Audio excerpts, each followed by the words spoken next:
What is up, everybody? My name is Sean Lei, and I am a National Master here in Canada.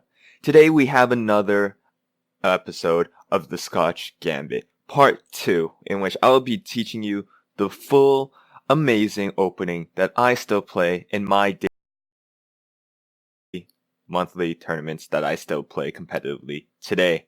Now, why again do I play the Scotch Gambit? If you're new to this series, please check out the first episode of why I play the Scotch Gambit, in which I'd show you two of the main lines that could happen. Now, the Scotch Gambit again is a very amazing opening, as it is very tricky, very hard for your opponent to play. While for you, while you're playing as white, not only is it common for black to fall into the traps that come in, but the moves, even if played perfectly by your opponent, even if your your opponent was a grandmaster, you would do completely fine. Life would be good. Because at worst, it'll just go into a pretty drawn position in which white has a slight advantage. And now that's great. It's much better than those boring Joko pianos, than those Italian games. And so, let's get straight to it.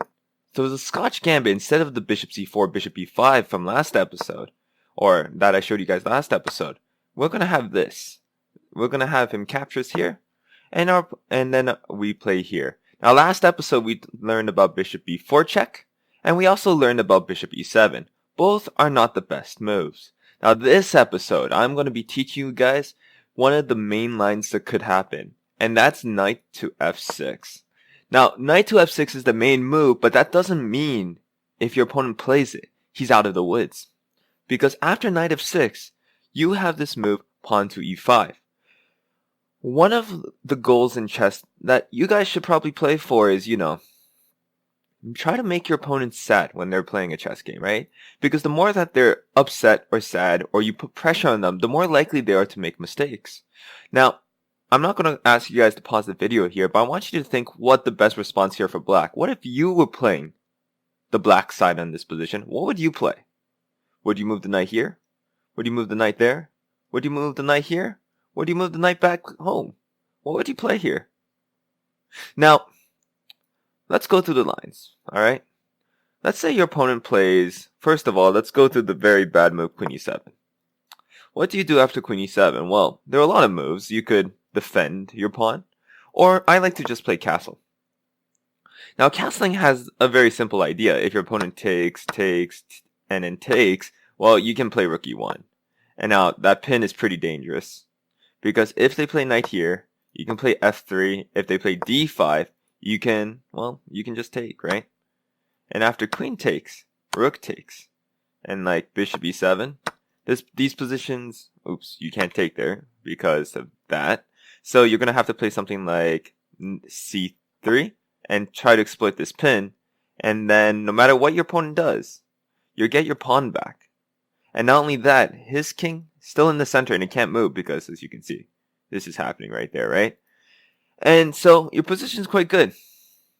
I'm sure there are other variations too that could be quite good, but this is just the variation that I would recommend to you guys. Now, what happens if your opponent plays... By the way, after queen e7, another move you could just play is queen e2. Because what queen e2 does is basically say, I'm going to defend my pawn, and now your knight's still in trouble, and this bishop now doesn't have anywhere to go. But castling is a more spicy maneuver. But let's just say he doesn't play queen e7, alright? And let's say he plays knight h5. Now, obviously, knight h5 is just bad, because there's a lot of different variations you can play here that are just completely winning, right?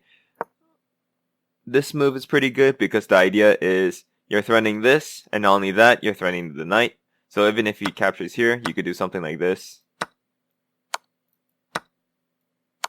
And these positions obviously are much better for white because you're super developed. You get your pawn back very quickly, and his king is in the center. So knight h5 is definitely not good.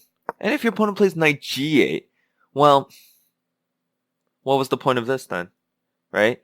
There's a lot of main moves that you could play here to gain an advantage. You could play c3. You could castle. You could play bishop f4. If you want to play simple chess, right, you guys could play just queen e2.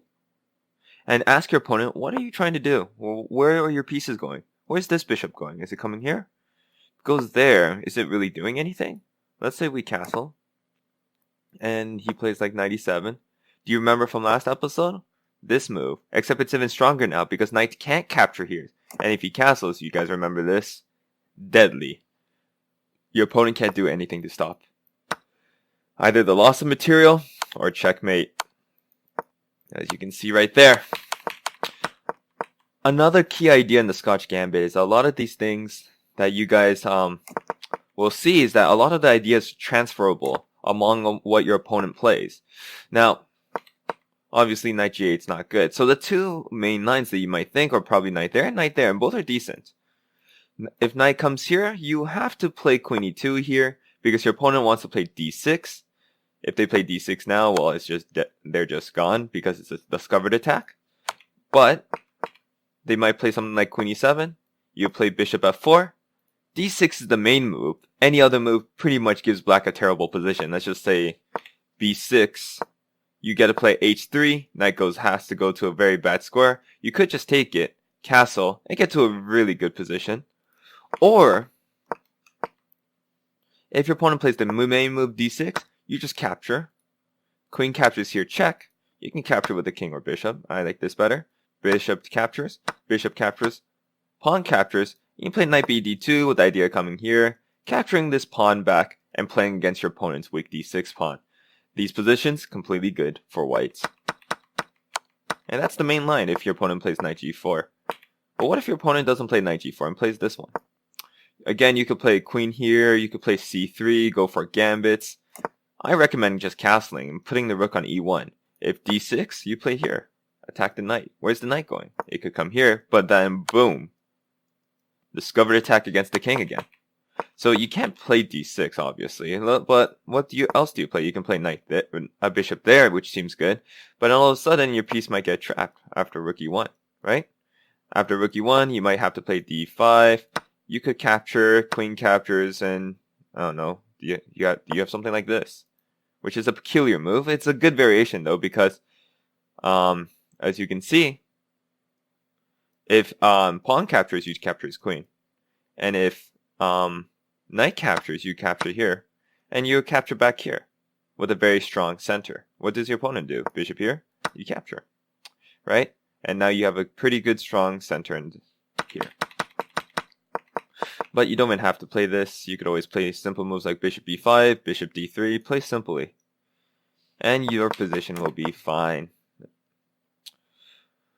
So, what is the actual best move here? If you're rated below 1800, or 1600, or 1500, the best move that your opponent probably won't see is d5. d5 has the idea, if you capture here, black will capture here and he will have a very strong center. You cannot do this as white. Oops.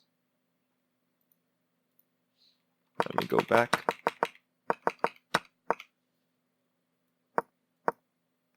You have to play d5, and when bishop comes here, you come here and you give up the pawn as black. You can't take here, obviously, because, well, you're pinned. So bishop usually comes there, capture, capture, castles. Bishop c5, bishop e3, and let's say your opponent plays castle. Here's an interesting maneuver that you guys should know. You play f3, your opponent's knight moves. You play f4, the knight moves back. You basically gained f4 for free. And now you can play moves like knight bd2. Captures, captures. And now your position here has two main ideas. Now, for you guys to practice, now we did release 2 strategy openings so far. And using those, I want you guys to try to think. What should white's plan be here? There are 2 main ideas in this opening. And if you're below 1800, one of these ideas are very lethal and very, very potent and very strong. And the one that I recommend for you guys here. The second idea is a little bit more complicated and we won't cover it in this episode. But we'll probably do it in another episode in the future because that has a lot of ideas that are very important if you want to reach at least the master level. Now pause the clock. And I will begin telling you guys what the best move here is. Now the best move here, not the best move, but the best idea here for white is to look at where you have more space. You guys understand you guys have more space here. And like in the previous episode that I taught you guys, where you have more space is where you want to attack. And this is what I like to call the caveman attack. Because basically you're going to use 0 skill, you're just going to run the pawns up, and you're going to blow up your opponent's king.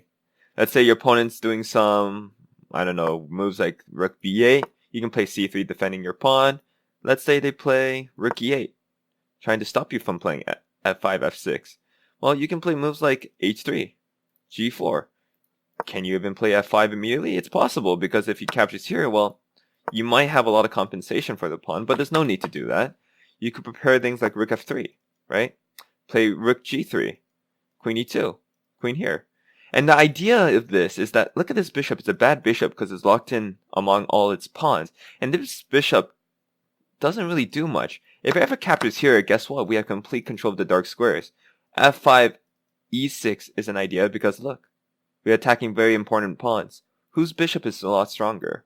I want you guys to tell me that in the comment section below. Who would you rather play in this position? And it's up to you to be creative in these positions. How do you attack? Which pieces do you want to bring in? You can bring in your other rook to the game. You can bring your queen. You can move the pawns up. Just throw all your pawns away. So opening's very interesting. And I really do enjoy it, because every game is like another completely new game. I haven't ever had a game repeat itself. And I had fun in all my positions, while my opponents always had to be the one scrambling, not knowing what to do. How do I defend? And a lot of them just lost under the pressure. If you guys enjoyed this video, or you guys want to learn more about the Scotch Gambit, please leave likes and comments in the sections below. And as always, I hope to see you guys in another episode of Sean Lei Chess Development. See ya.